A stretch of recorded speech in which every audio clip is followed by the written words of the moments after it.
eNCA. Let's go back to Tshwane, where, of course, my partner in news, Gareth, is standing by. But, Gareth, not only are you standing by, I'm not sure you're going on a boat cruise or a boat through. I mean, I don't know what's happening, but whatever it is, I know it's all to do with that important mission, that simulation that we spoke about earlier on.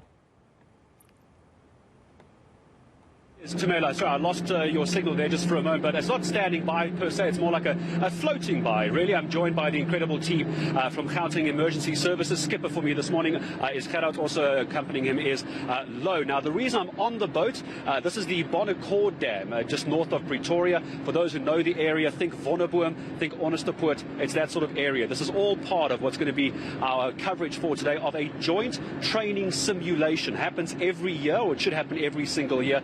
Imagine, if you will, some of the country's finest search and rescue teams, search, rescue and disaster teams, getting together to coordinate with each other. That includes SAPS, their K9 unit, their water wing units, GEMS, as we know as Gauteng Emergency Medical Services, SARSA. We also have other companies like Halo. There's various organizations that are involved in search and rescue every single day. And people ask, how relevant is this to those watching us at home? It's incredibly relevant. Toombs, how many times have you and I reported on heavy rain in Gauteng, for example, people gone missing in flooding?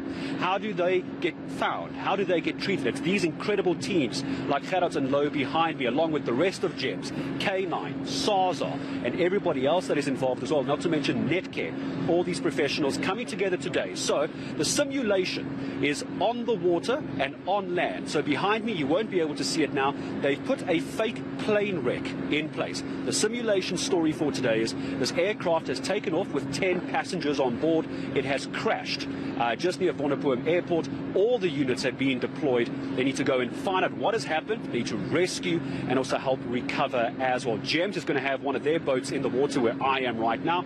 So will SAPS. At the same time, I understand, there are going to be victims who are in the water. Some of these passengers, I think they're skydivers, had jumped out of the aircraft when it was going down. They're going to be bobbing in the water. Those are dummies, though. They won't be real humans.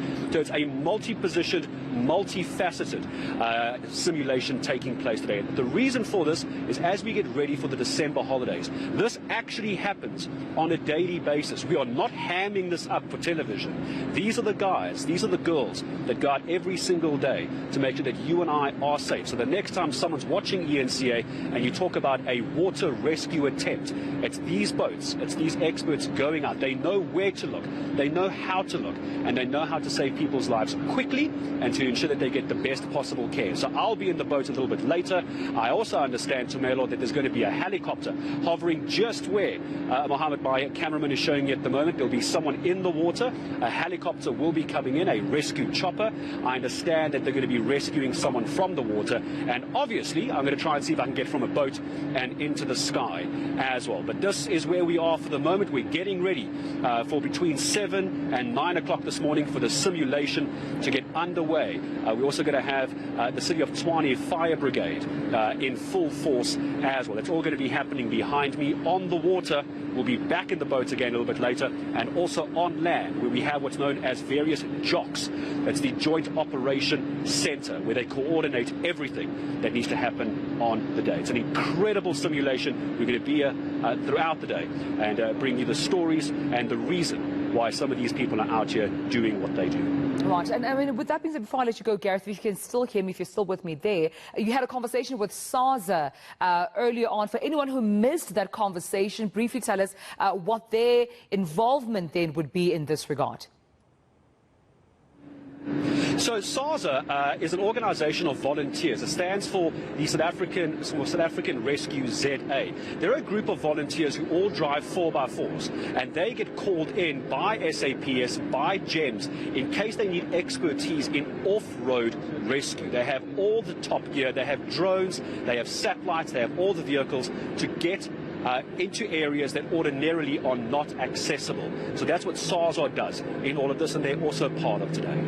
All right, then we'll leave it there for now. Gareth Edwards out there doing, of course, quite a good work alongside, everyone involved in that simulation. We'll be sure to come back to them as soon as, of course, they have more to share with us. This is all in preparation for the festive season, making sure that all law enforcement agencies, everyone involved that have to do these rescue missions, of course, are prepared for the December holidays.